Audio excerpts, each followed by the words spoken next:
আজকে সংসদে প্রধানমন্ত্রী মালয়েশিয়া এবং চীন সফরকে অভূতপূর্ব সাফল্য হিসেবে একটা প্রস্তাব গৃহীত হয়েছে। আপনার কাছে কি আপনি এই সাফল্যের সাথে কতটা একমত আসলে আপনার কাছে?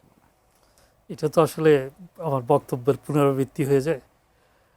আমি প্রফেসর আব্বাসির বক্তব্য সূত্র ধরেই বলছি যে আমরা এই সফরের আগে শুনেছিলাম যে প্রায় $6 বিলিয়ন মতো বিভিন্ন প্রকল্পে অর্থায়ন চাইবে বাংলাদেশ।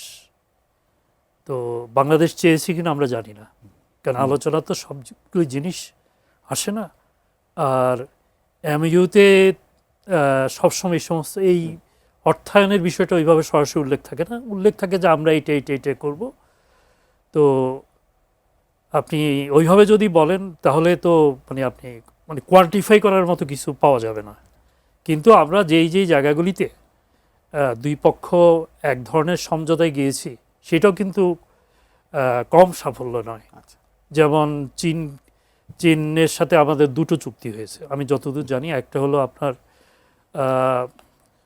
চট্টগ্রামে আনোয়ারা যে অর্থনৈতিক অঞ্চল, আর একটা হলো মংলায় অর্থনৈতিক অঞ্চল নিয়ে। তারপর আমরা এই তিস্তা যে মহাপরিকল্পনা সেটার ফিজিবিলিটি স্টাডি নিয়ে চীন আমাদেরকে কারিগরি সহায়তা দেওয়ার কথা বলেছে।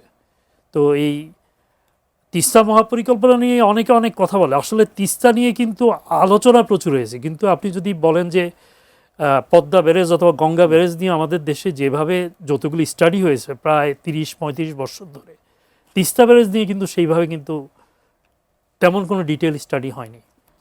এবং চীন যে এই ফিজিবিলিটি স্টাডিতে যে সম্মত হয়েছে এটা একটা বড় রকমের ব্যাপার। তারপর সাইডলাইনে সম্ভবত অনেকগুলি মিটিং হয়েছে। তার মধ্যে যেহেতু আমাদের